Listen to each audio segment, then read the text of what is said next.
मुख्य अतिथि के तौर पर जो मऊ कठेर में जो क्या कहते हैं दुर्गा अष्टमी का जो पर्व मनाया जा रहा है, जो त्योहार मनाया जा रहा है, जो क्या कहते हैं मेले का आयोजन किया गया, उसके तौर पर यहाँ जो मेला कमेटी के सदस्यों ने जो मुख्य अतिथि के तौर पर जो मऊ कठेर निवासी है डॉक्टर मुकेश कुमार प्रजापति, उनके लिए यहाँ रेबिन काट करके जो उद्घाटन किया है, जानेंगे उनसे दो शब्द जानेंगे वो क्या संदेश देंगे इस मंच के माध्यम से। उन्होंने आखिर यहाँ जो फीता काटा उसका क्या उद्देश्य है और किस तरह से ये इस मंच के माध्यम से लोगों में अपना संदेश देंगे। मुकेश कुमार जी, आपका हमारे चैनल में स्वागत है। आपको पिछली बार भी हमने आपको दिखाया था, तमाम समाज सेवाओं में आप चर्चा में रहते हैं, तो हमारे चैनल के माध्यम से लोगों को क्या संदेश देना चाहेंगे? देखिए, मैं आपके न्यूज चैनल और आपको बहुत बहुत धन्यवाद करता हूं और बहुत आभार व्यक्त करता हूं।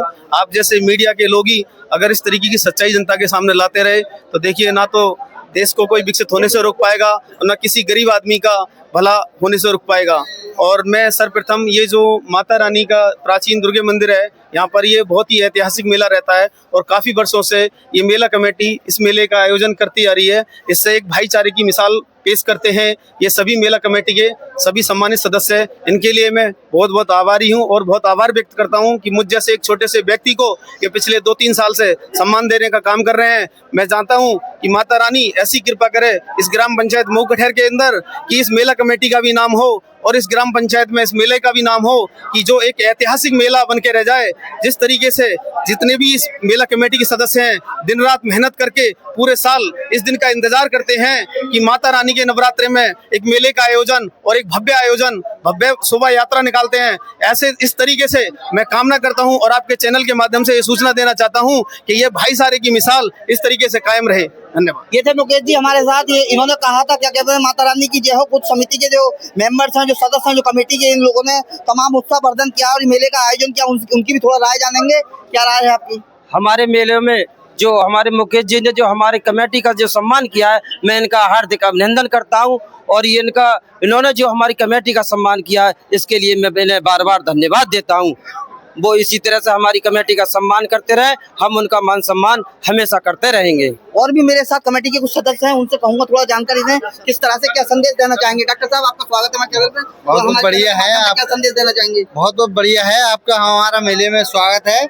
बहुत अच्छी बात है, ये आने का कृपा करें। बहुत बहुत बढ़िया है। डॉक्टर साहब का भी ये कहना है कि काफी हार्दिक। और हमारे जो कमेटी के जो अध्यक्ष जी महोदय है, जिला अध्यक्ष हैं, इनसे थोड़ा जानकारी लेंगे। कैमरा मैन से कहूँगा तो चेहरा दिखाएं इनका। मैं ये कह रहा हूँ, जो हमारे डॉक्टर मुकेश कुमार ने जो हमें 32 साल में हमारे इस मेले को लगते हुए सम्मानित किया है, हम बड़े गर्व से कहते हैं कि ऐसा हमारे गांव में किसी ने नहीं किया है और हम इनके लिए हर वक्त जी जान से तैयार हैं।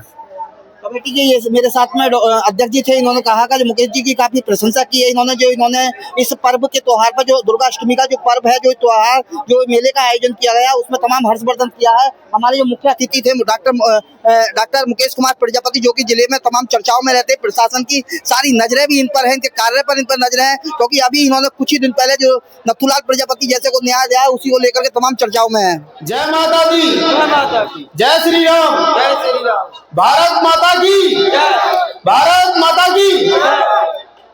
देखिए, सर्वप्रथम मैं जो ग्राम पंचायत मऊ कठेर की जो मेला कमेटी के सभी सम्मानित सदस्य, अध्यक्ष श्री डॉक्टर प्रेमपाल मौर्य जी, बड़े भाई शंकर गोयल जी, मार साहब और सभी सम्मानित जो भी यहाँ समिति के पदाधिकारी हैं, उन सबके चरणों में नमन करता हूँ। और सामने बैठी मेरी सम्मानित मातृशक्ति और मेरे सभी बुजुर्ग और साथियों और प्यारे दोस्तों, मैं सभी को हाथ जोड़कर नमस्कार करता हूँ, प्रणाम करता हूँ।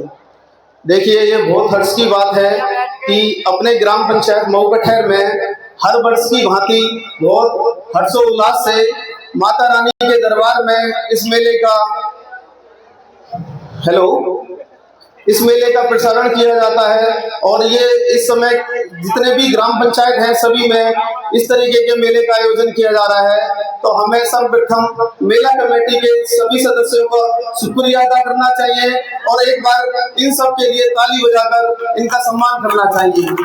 देखिए, यहाँ पर जितने दिन ये मेले का आयोजन होता है, सभी नेतागण, मंत्रीगण और तरह तरह के नेतागण यहाँ पर आकर मेले में अपना भव्य विचार रखते हैं और मार्गदर्शन देते हैं। देखिए किसी मंत्री विधायक को बुलाना शायद किसी प्रधान के बस की बात नहीं, लेकिन इस मेला कमेटी का वो श्रेय देना चाहता हूँ कि इन्होंने अच्छे अच्छे मंत्रियों को भी आपके सामने इस मंच पर लाने का काम किया।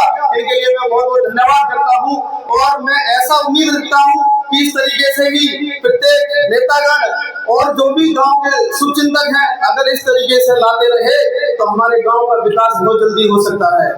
इस मेला कमेटी के लिए मैं बहुत बहुत आभार व्यक्त करता हूँ। देखिए मैं भी आपकी तरह एक छोटा सा ही व्यक्ति हूँ, आपका ही भाई बेटा बच्चा हूँ। देखिए जो मेला कमेटी के सदस्य आप लोगों के बीच लाकर खड़ा करते हैं तो ये जो माता दुर्गा का बहुत प्राचीन मंदिर है, सर्वप्रथम माता रानी के चरणों में मैं नमन करता हूँ। जय माता दी। देखिए पिछले साल जैसे कि आप लोगों को पता है कि आपके ग्राम पंचायत मऊकटहर में एक प्रजापति सामाजिक कार्यालय खोला गया है। इस पर जितनी भी बहन बेटियों की शादियां हो रही है आजकल गांव में, कन्यादान के रूप में एक सिलाई मशीन मेरे द्वारा इसी प्रजापति सामाजिक कार्यालय पर दी जाती है। ऐसा नहीं हुआ होगा आज तक मेरे संज्ञान में कि जिस बहन बेटी की शादी इस ग्राम पंचायत मऊकटहर में होती है कि उसको सिलाई मशीन नहीं दी गई हो। ये कन्यादान है, मेरे तरफ से जो भी छोटी मोटी भेंट हो पाती है उस सामाजिक कार्यालय के द्वारा आपको दे दी जाती है।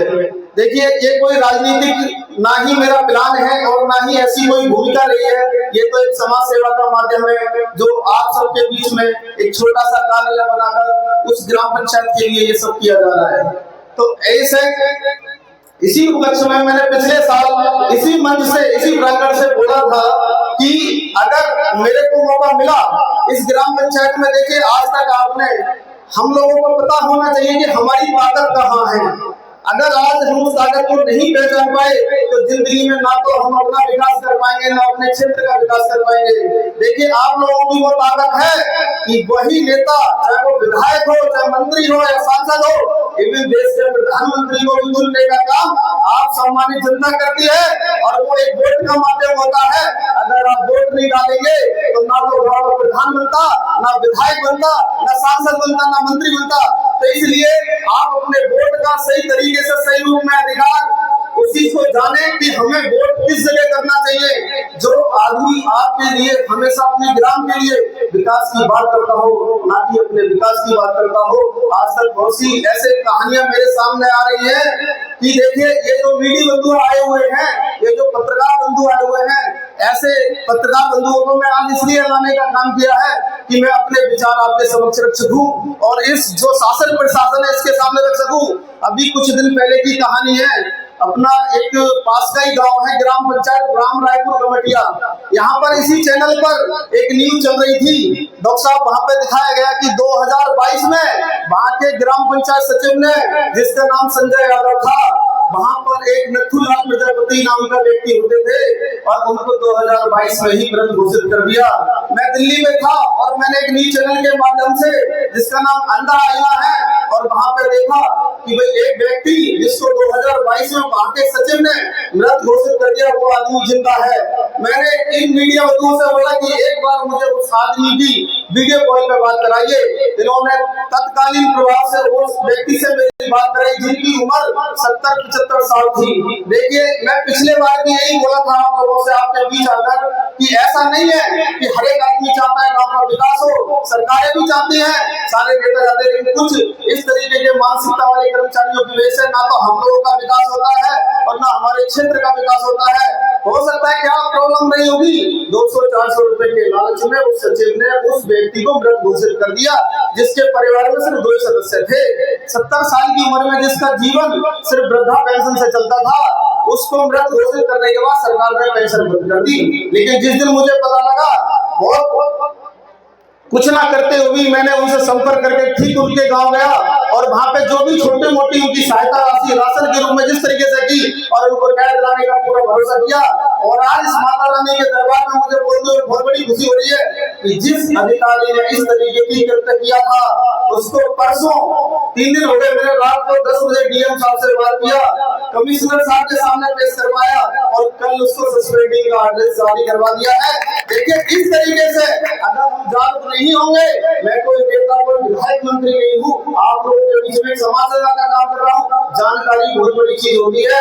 मैंने उनसे संपर्क किया सचिव साहब से कि देखिए अगर इस तरीके का आपने कृत्य किया है, अगर आप उसके साथ जाकर माफी मांग लेंगे, मेरे पास वो सारी रिकॉर्डिंग भी है, और उस आदमी का जो 4 साल का जीवन किस नरक से जिया है, अगर उसको कुछ सहायता कर देंगे तो आपके लिए माफीनामा भी मंजूर हो सकता है। लेकिन इसी तरीके से मेरे पास भी कुछ धमकियां आई, लेकिन वो चीज नहीं चल पाई और फैसला वही हुआ जो उस आदमी के फेवर में गया है, पेंशन भी हमने लगवा दी है। देखिए अब ये तो बाहर की बात रही, अब मैं अपने गांव की बात करता हूँ। जिस तरीके से मैंने बोला था पिछले साल कि अगर मौका मिले ना मिले समाज सेवा करनी है, तो देखिए आपके इस ग्राम पंचायत में जितनी भी लाइटें आप देख रहे होंगे खंबे के पास में, वो सब आपके बेटे आपके भाई ने मुकेश कुमार प्रजापति ने इन खंभों पे लगाने का काम किया है।